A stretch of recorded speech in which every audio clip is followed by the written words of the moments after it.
नमस्कार साथियों, एक बार फिर से आपका स्वागत करता हूं हमारे अपने YouTube परिवार आजाद एकेडमी में। साथियों, जैसा कि आप सब जानते ही होंगे, केवीएस और एनवीएस के लिए हमारा नया नोटिफिकेशन जारी हो चुका है। ब्रेकिंग न्यूज है, पोस्ट भी अच्छी खासी हैं। तैयारी आप अगर कर रहे हैं तो तैयारी करते रहिए और साथ ही साथ इतनी मेहनत करिए कि इस बार आपका सिलेक्शन हो जाए।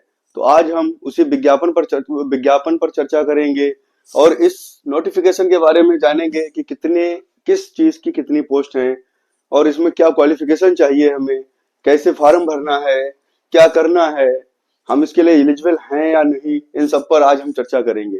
तो चर्चा करने से पहले अगर आपको हमारी वीडियो पसंद आ रही है तो इसे लाइक, सब्सक्राइब चैनल को करिए और वीडियो में अगर कोई दिक्कत आ रही है या कुछ समझ में नहीं आ रहा है तो आप सबसे पहले कमेंट करिए। कमेंट का आपको आंसर दिया जाएगा। सारे कमेंट का रिप्लाई हम देते हैं, इसलिए आप कमेंट करके पूछिए। अगर कोई भी समस्या आ रही है, कहीं भी अगर कुछ नहीं पता है तो आप कमेंट करके पूछिए, हम आपको बताएंगे। तो चलिए, वीडियो को आगे बढ़ाने से पहले आप समझ लीजिए केबीएस और एनवीएस के बारे में थोड़ा सा जान लें और आप इसे लास्ट तक जरूर देखना, आपको पूरी जानकारी इसमें मिल जाएगी। तो केबीएस होता है केंद्रीय विद्यालय संगठन, केबीएस केंद्रीय विद्यालय संगठन, एनवीएस नवोदय विद्यालय संगठन। देखिए साथियों, इससे पहले जो भी केबीएस और एनवीएस की भर्ती आती थी वो अलग अलग आती थी।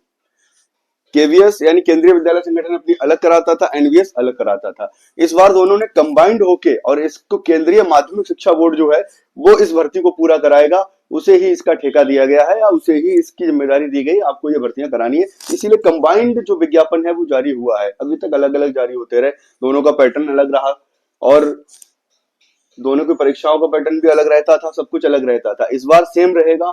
बाकी अब बात करते हैं, हम चर्चा करते हैं कि केंद्रीय विद्यालय संगठन जो केंद्रीय, लगभग हर जिले में एक स्कूल तो होता ही है। भारत में अपने सारे भारत में हर जिले में एक स्कूल तो है ही, और बहुत से जिले ऐसे हैं जहाँ 4 5 या 3 या जो जहाँ जैसी भी सिस्टम है वैसा स्कूल है। नवोदय विद्यालय जो है वो हर जिले में केवल एक ही स्कूल है, कुछ जिलों में भी नहीं भी है, बनने को जा रही है। ये आवासीय है या गैर आवासीय है। यहाँ आपको डे स्कूल है, अर्थात सुबह जाना है, अपना ड्यूटी करनी है और शाम को छुट्टी के टाइम पे आ जाना। यहाँ आपको घर आने को नहीं मिलता है, यहाँ आपको क्वार्टर प्रोवाइड कराया जाता है, वहीं आपको परिसर में ही, विद्यालय परिसर में रहना पड़ता है, क्योंकि आवासीय है, सारे छात्र भी वहीं रहते हैं, इसलिए आपको इसमें विद्यालय परिसर में रहना पड़ता है। ग्रेट। तो अब बात हम करते हैं कि इसके ऑनलाइन फॉर्म 14 नवंबर से शुरू हो चुके हैं। भले ही वीडियो 1 या 2 दिन आपको बाद में मिल रही है, लेकिन समझ लीजिए 14 नवंबर को इसके ऑनलाइन फॉर्म अप्लाई हो चुके हैं। 4 दिसंबर लास्ट डेट है, तो जितनी जल्दी भर लें उतना बेहतर है। टोटल पोस्ट इसकी जो है 14,000 से भी अधिक है। अब इसमें देखिए, हमने टोटल पोस्ट वाइज आपको वैकेंसी लिखी है। इसमें हमने 22 प्रिंसिपल, असिस्टेंट कमिश्नर आदि की जो पोस्ट हैं वो हमने नहीं लिखी है। उसका कारण ये है क्योंकि उसके लिए एक्सपीरियंस चाहिए और मोस्टली उसकी ज्यादा मतलब जो है वो जहाँ जो कार्यरत हैं केबीएस एनबीएस में वही डालते हैं, तो इसलिए उसमें आपको कोई जरूरत है भी नहीं है, उसमें डाल नहीं सकते हैं आप। ठीक है, तो बात करते हैं हम पीजीटी एनबीएस में टोटल सब्जेक्ट की। देखिए, अलग अलग सब्जेक्ट वाइज लिखते तो बहुत लंबा हो जाता, तो यहाँ टोटल 1531 पोस्ट हैं, 1531 पोस्ट है, काफी हैं देखा जाए तो। थोड़ी सी मेहनत करते रहिए, हो जाएगा। ठीक है, तो ये 1531 आपकी पोस्ट इसकी हैं। केवीएस में आपकी 1465 हैं। अगर दोनों को मिला दे तो लगभग 3000 के करीब आपकी ये पोस्ट बन रही हैं। तो ये 3000 के करीब पोस्ट अगर पीजीटी में है तो ये कम नहीं है, बहुत है ये। अगर आप थोड़ी सी भी मेहनत करेंगे तो आपका सिलेक्शन हो जाएगा। इसमें देखिए पीजीटी में आपका इंटरव्यू भी रहता है। अब बात करते हैं इसकी एग्जामिनेशन फीस। तो जनरल ओबीसी ईडब्ल्यूएस के लिए आपका 1500 इसकी एग्जामिनेशन फीस है, 500 इसकी प्रोसेसिंग फीस है। तो टोटल आपको 2000 पे करने होंगे और एससी एसटी पीएच वगैरह के लिए आपकी केवल 500 जो प्रोसेसिंग फीस है वही जाएगी। ठीक है, इसमें मैक्सिमम एज 40 है, मिनिमम 21 है। 21 हालांकि नोटिफिकेशन में कहीं भी मिनिमम एज का जिक्र नहीं किया गया, इसलिए मैंने भी जिक्र नहीं किया है, लेकिन कम से कम 21 से 40 वर्ष आपके होना चाहिए। अच्छा, क्वालिफिकेशन इसके लिए पीजीटी के लिए क्या चाहिए? सपोज करिए आप पीजीटी मैथ से डाल रहे हैं तो आपका एमएससी यानी मास्टर्स एमएससी मैथ से होना जरूरी है और उसके साथ ही साथ ग्रेजुएशन लेवल पर भी मैथ होना जरूरी है और उसके साथ बीएड भी आपका होना जरूरी है। ठीक है, इसी तरह आप जिस सब्जेक्ट से भी आप फॉर्म पीजीटी का डालेंगे उस सब्जेक्ट में आपका मास्टर डिग्री होनी आवश्यक है, और उसके साथ साथ ग्रेजुएशन लेवल पर भी वो सब्जेक्ट आपके पास रहा हो। ऐसा नहीं केवल मास्टर डिग्री आपने हासिल कर ली, सपोज करिए आपने पहले बीएससी की और उसके बाद एमए हिंदी से कर लिया, फिर आप बीएड कर लिया, आप हो गए एलिजिबल, नहीं हुए आप एलिजिबल। आपके साथ जैसे हिंदी से अगर एमए है, हिंदी के लिए अप्लाई कर रहे हैं, तो आपके पास ग्रेजुएशन में हिंदी रहना जरूरी है। ये साफ साफ नोटिफिकेशन में लिखा है, आप पढ़ेंगे तो आपको विस्तृत नोटिफिकेशन आपको साइट पे है ही, आप देख लीजिए, साफ साफ लिखा है। और उस नोटिफिकेशन में भी कोई समझ में नहीं आए तो आप कमेंट करके पूछ लेना, बता दूंगा मैं। चलिए आगे बढ़ते हैं। अब ये तो आपकी देखिए समझ लीजिए, अगर किसी ने पीजीटी उर्दू से, सॉरी उर्दू तो इसमें है थोड़ा बहुत, एक आध वैकेंसी है, लेकिन अब जैसे समझिए पीजीटी किसी ने डाला है अगर साइंस से, तो उसका साइंस का मतलब जो है केवल साइंस से तो पीजीटी पढ़ता नहीं, जूलॉजी बॉटनी वगैरह से पढ़ता है। तो आपका अब जैसे किसी ने डाला है बॉटनी से या किसी ने डाला है फिजिक्स से, तो फिजिक्स जो है उसमें मास्टर डिग्री आपकी फिजिक्स होनी चाहिए, और उसके साथ साथ आपका बीएससी में भी फिजिक्स होनी चाहिए, बीएड कंपलसरी है मास्टर पीजीटी के लिए, टीजीटी के लिए, सबके लिए बीएड कंपलसरी है। टीजीटी की बात करते हैं, 2978 पोस्ट यहाँ है, 2794 ये हैं, ठीक है। तो ये करीब आपकी बन रही है 57-5800 पोस्ट बन रही है दोनों मिला के, तो कम नहीं है, बहुत है 57-5800 टीजीटी के लिए। इसकी भी वही फीस सेम रहेगी, एग्जाम एप्लीकेशन फीस सेम है, ठीक है। और एज इसमें आपकी 21 से 35 हो जाएगी, यानी 35 से ऊपर वाला इसमें फॉर्म नहीं डाल सकता है। देखिए अब ये हमने एज लिख दी है, इसमें रिलैक्सेशन भी है।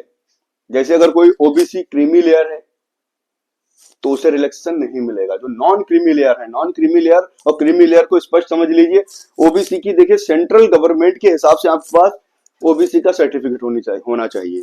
जो सेंट्रल गवर्नमेंट की जो लिस्ट है ओबीसी कास्ट की, उसका आपके पास सेंट्रल गवर्नमेंट वाला सर्टिफिकेट होना चाहिए, और नॉन क्रीमी लेयर का होना चाहिए। क्रीमी लेयर वाले जिनकी इनकम 8 लाख से ऊपर होती है, जिनकी सालाना पारिवारिक आय 8 लाख से ऊपर है, वो आते हैं आपके क्रीमी लेयर में, और जिनकी 8 लाख से नीचे है वो आते हैं आपके नॉन क्रीमी लेयर। तो इसमें जो एज रिलैक्सेशन ओबीसी को मिलेगा वो नॉन क्रीमी लेयर वालों को ही मिलेगा। अगर आपके पारिवारिक आय 8 लाख से ऊपर है तो आप जनरल में फॉर्म डालेंगे, ठीक है, ये स्पष्ट बात ध्यान रखना।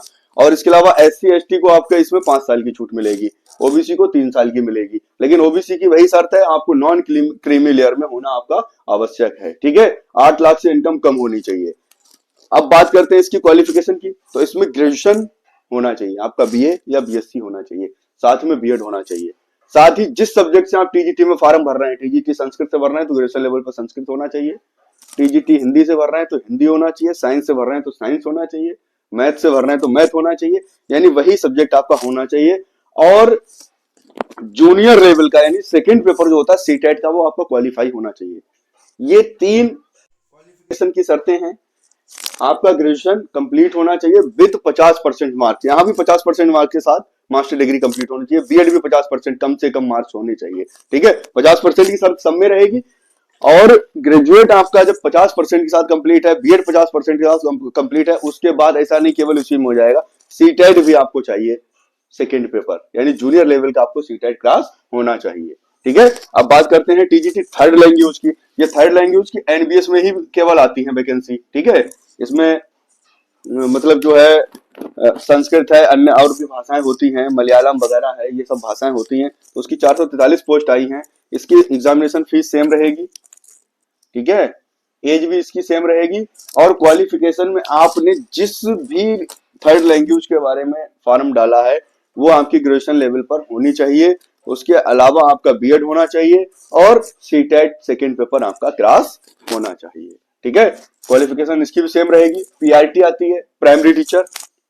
तो प्राइमरी टीचर देखिए, नवोदय विद्यालय ये चलता है 6 to 12th, और ये चलता है आपका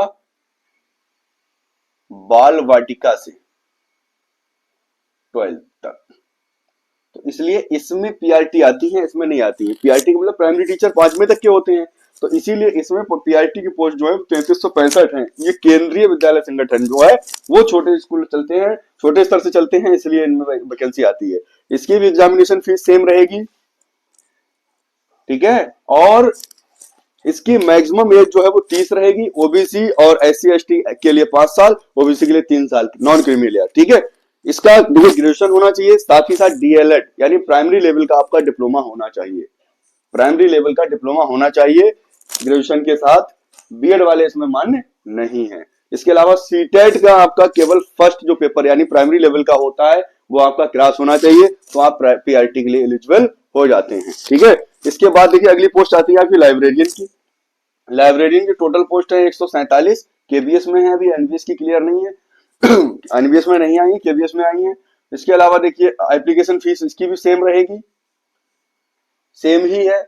एज इसकी 35 साल मैक्सिमम और प्लस 3 वो भी नॉन क्रीमी लेयर ओबीसी के लिए और 5 एससी एसटी के लिए। ठीक है, इसके अलावा बी लिव होना चाहिए, bachelor in library science, bachelor in library में आपका बैचलर होना चाहिए। इसके लिए आपका जो है इसमें फॉर्म अप्लाई कर सकते हैं। उसके बाद देखिए नॉन टीचिंग की जो है, नॉन टीचिंग में 787 आपकी एनबीएस में है, 1155 आपकी केवीएस में है।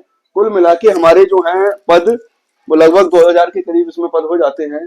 अब बात करते हैं देखिए इसकी एग्जामिनेशन फी, क्योंकि इसमें असिस्टेंट हैं, लैब अटेंडेंट हैं, बहुत सारी पोस्ट हैं, इसलिए इसमें 1200 से 1500 तक की फीस है और 500 आपकी प्रोसेसिंग फीस रहेगी। ठीक है, तो 1200 वाले को 1700 देना पड़ेंगे, 1500 वाले को 2000 फीस पे करनी पड़ेगी, तो ये आपकी रहेगी। ठीक है, और यहाँ भी वही शर्त है, एससी एसटी के लिए 500, कोई फीस नहीं, केवल इनसे प्रोसेसिंग फी ली जाएगी। एज इसमें 30 से 45 साल तक वैलिड रहेगी और वही रिलैक्सेशन जो आपका है वो रहेगा। ठीक है, क्वालिफिकेशन इसकी 10 टू ग्रेजुएट होगी और 10th से लेकर ग्रेजुएट तक। इसके अलावा आपका कंप्यूटर में डिप्लोमा वगैरह, टाइपिंग वगैरह पोस्ट के हिसाब से अलग अलग आपकी रहेगी। तो ये हमारा जो था नोटिफिकेशन आया है केबीएस और एनबीएस का, जिसका आपको इंतजार भी था काफी समय से। और इसमें देखिए कोशिश आप करेंगे तो कोई बड़ी बात नहीं है, बहुत जो बच्चा थोड़ी सी भी मेहनत करता है उसका सिलेक्शन हो जाता है, तो आप लगे रहिए। और बाकी जो है कोई भी अगर इसमें दिक्कत होती है या कहीं से भी कोई परेशानी आती है, कोई फॉर्म भरने में अगर दिक्कत आपको हो रही, कमेंट करके पूछिए।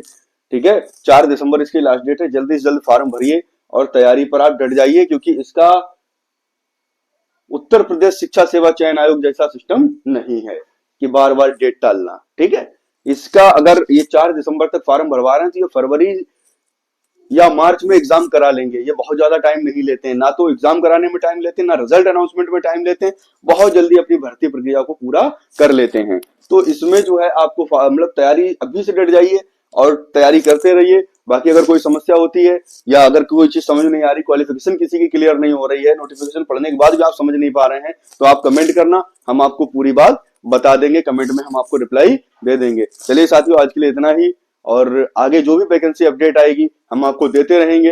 आप हमारी वीडियो को देखते रहिए, लाइक करते रहिए, चैनल को सब्सक्राइब करते रहिए और साथ ही साथ शेयर करिए, कमेंट करिए। धन्यवाद, मिलते हैं नेक्स्ट वीडियो में।